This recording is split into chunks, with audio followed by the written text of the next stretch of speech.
Dr. Sebastian Gorka is with us. His brand new book, Why We Fight, Defeating America's Enemies with No Apologies. Greg Jarrett, Fox News legal analyst. His #1 New York Times bestseller, The Russian Hoax. Welcome, both of you. Let's start with you, Dr. Gorka. Talk about the results from your perspective, but I don't think things could have gone better for Donald Trump. Everywhere he went, everyone he campaigned for, everyone that embraced his agenda, for the most part, won. The real metric, Sean, when you look at people such as Ron DeSantis, who cleaved as closely as possible to the MAGA agenda and connected themselves to the president, what happened? They won. I have a lot of friends on Twitter, on Facebook, texting me who were nervous last night, started worrying. And I said, look, at the end of the day, there's only three things you need to know if you love this country. Number one, Donald Trump is still our president. Number two, we are even stronger in the Senate. And number three, and that's why Jim Acosta basically assaulted that woman today when she was going to get his microphone, there was no blue wave. That's why the left is doubling down. And when it comes to the power balance, be very, very clear here. I mean, the listeners need to understand this.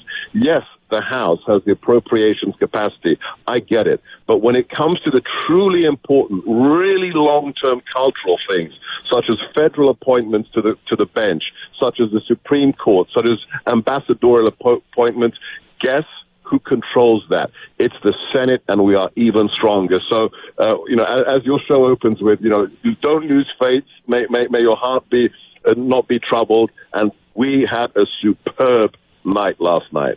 Well said, Greg Jarrett.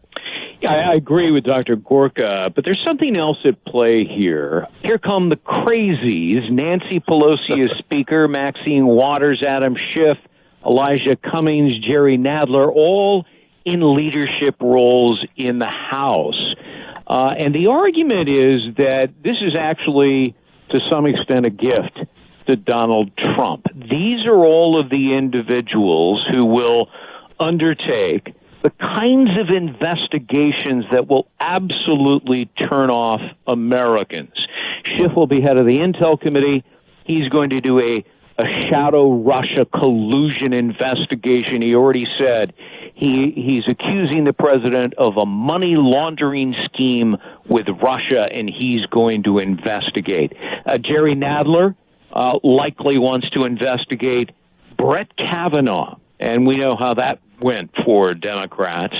The Ways and Means Committee will likely try to get their hands on President Trump's taxes, accusing him of emoluments violation, which is legally absurd. And of course, Maxine Waters, once named the most corrupt member of Congress, is head of the Financial Services Committee, for goodness sakes. Well, by the way, she issued a threat like Schiff in the hen house.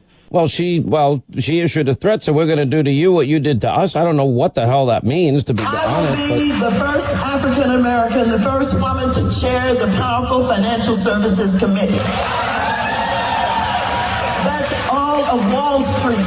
That's all the insurance companies. That's all the banks. What am I going to do to you? What I'm going to do to you is fair. I'm going to do to you what you did to us. Sean, there's another point that Greg's absolutely right on the crazies taking over the committees.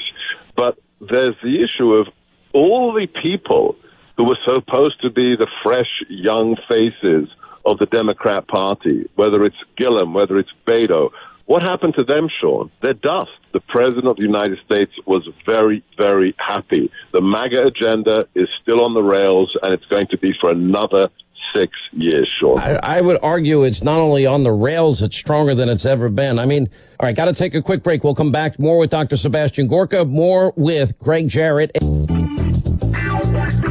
right, as we continue with Dr. Sebastian Gorka and with Greg Jarrett, it has been 2 years of never ending, and both of you have been on this journey with me, and we've been on it together. And for 2 years, it has been nonstop destruction of Donald Trump, to delegitimize Donald Trump. First, it was the effort to stop him from ever winning, fixing an investigation into Hillary, never caring about real Russia interference, and that would be Hillary's bought and paid for Russian phony dossier with funneled money, etc.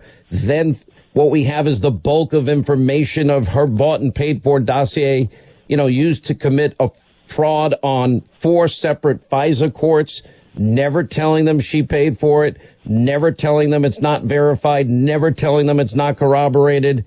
It's used to disseminate false information to the American people before 2016 and then to help destroy Donald Trump when they put the special counsel together. Even though Lisa Page and Peter Strzok said there's no there, and we found nothing in 9 months, then we get a media leak strategy, which then puts some light on what the insurance policy was. We have 25 Justice Department FBI officials, high-ranking, either retired, demoted, or fired as a result of all this, and we haven't even begun to get to the end of it. What happens now with all of this? Does this go away when Devin Nunes now, hands over the gavel to Adam Schiff? What do you think, Greg? Some of it goes away, absolutely. And by the way, everything you just said is in my book, how the FBI and the Department of Justice framed Donald Trump. And there was no collusion. There's no obstruction of justice. Well, what about the Senate? Yes. Can't they pick up on this now? Well, the House Judiciary Committee will be chaired likely by Lindsey Graham, who is Senate Judiciary. He is not going to let this go. Acts of what I believe are illegality by the likes of James Comey, Andrew McCabe, Lisa Page, Peter Strzok, and others. He's not going to let that go. So I think while the House will let it go under Democratic leadership, the Senate won't if Lindsey Graham has anything. And I'll tell you something else. Once Jeff Sessions leaves, and he will leave, he'll be replaced by somebody who is actually competent. That individual will, I am confident, present the evidence against these individuals I've just named to a grand jury and let them decide whether criminal charges should be brought. I wonder if Jeff Sessions would think about running for his old Senate seat again, because that's up in 2020. I don't think he could get elected dog catcher in my judgment. I bet in Alabama he could get elected. That would be my guess. But, one of the things now is, and this is going to be interesting to watch, I think it's predictable what Democrats do. I don't think that Nancy Pelosi is going to be able to stop Maxine Waters from wanting to pursue impeachment, or Gerald Nadler, or Adam Schiff. And my big prediction is the Democrats are going to do what they always do, and that is they're going to overreach. They're going to forget they were voted into office by the people to solve problems. They think they were sent there to destroy Trump. That's not why they were sent there. Maybe it's from some of the more liberal districts. But if that is their agenda, which I would bet it is almost all of it, and then free everything, that I think all it does is pave the way for even a bigger victory for Trump in 2 years. 2020 is now a cakewalk for the president. Look at the map. I posted it on Twitter. Look at the map of who won where yesterday. The Democrats won in the urban areas of the East and West Coast. They are out of touch with America. When they initiate impeachment proceedings, which they will, which will fail because you cannot convict without 2/3 of the Senate, and we have the Senate, then Americans will realize that the $40 million Mueller has spent and proven no Russian collusion is going to be just the tip of the iceberg, and it will switch off Americans in the tens of millions. And that's why 2020, we will be in even more powerful position. All right, we got to take a break. When we do, we'll come back. We'll talk more with Greg Jarrett and Dr. Sebastian Gorka. This time, Attorney General Sessions resigns. We'll get their take on all of that and more next.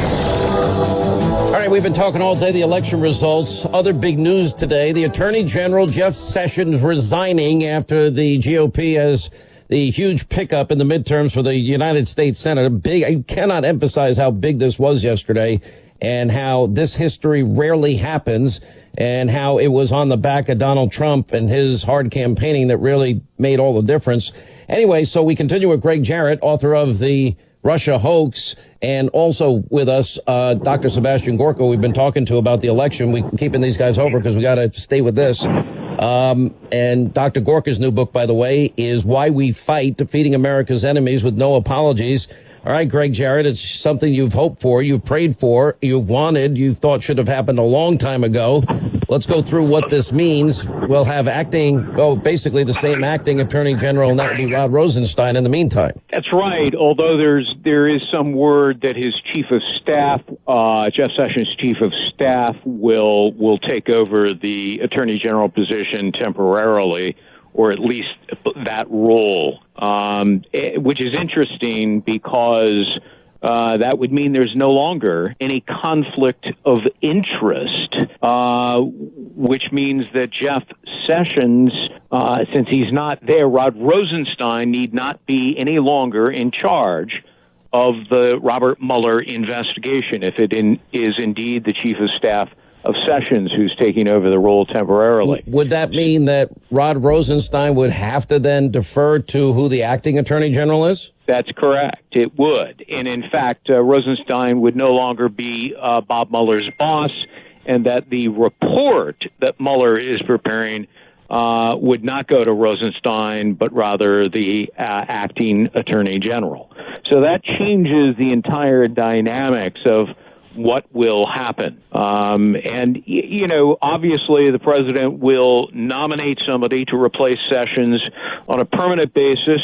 I would suggest Representative John Ratcliffe of Texas, former top U.S. attorney and former top official of the Department of Justice, a very smart man. And is it conceivable, Greg, that with the appointment of a new attorney general, that person can make the decision this Mueller witch hunt is over? That's right. He could order an end to it immediately and do what he wants with whatever report is at hand already by Bob Mueller, but it would change the dynamics completely. The president, before this all happened earlier today, Dr. Gorka said, no, let him finish the job, let Mueller go. No, I'm not firing him. No, but that's not happening.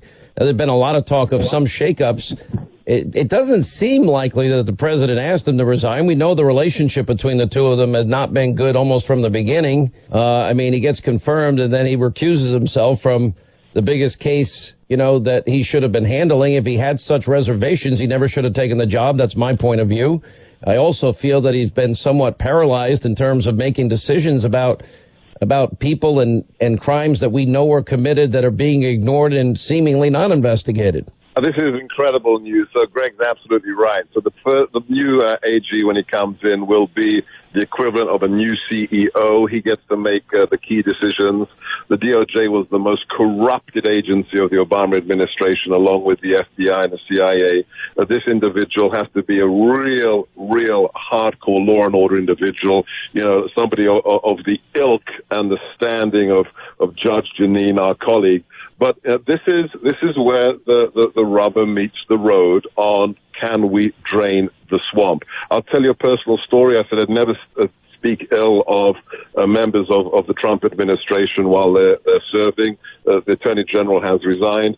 Yeah, Matt Whitaker is the acting Attorney General, that we know. And the president did tweet out a nice thank you to Jeff Sessions, but they did not have a good relationship. Sean, he was out of his depth. We have to, recognize that he was the first sitting senator to endorse candidate Trump, but he was totally out of his depth. I remember meeting the Attorney General early on in the administration in the White House. I just, in passing, mentioned the issue of leaks out of the White House. He immediately got frustrated. The veins on his neck started to pop. And he said, if you've got leaks in this building, it's your problem. Wrong, Mr. Attorney General. If we've got national security leaks, it's not the security officer in the White House whose job it is to solve. It is yours as the Attorney General. So this is a man who's not fit for duty, and let's bring in somebody who is. He said in his letter, I have been honored to serve as the Attorney General. I have worked to implement the law enforcement agenda based on the rule of law that formed a central part of your campaign for the presidency. He said in a letter to President Trump, the president was gracious back. We knew this was coming. We didn't expect it today, but, I'm going to let you both go. I know we kept you over because I went long in the last segment before I got to this. So I want to thank you, Greg Jarrett. Thank you, Dr. Gorka. Appreciate your time. God bless. Thank you, Sean.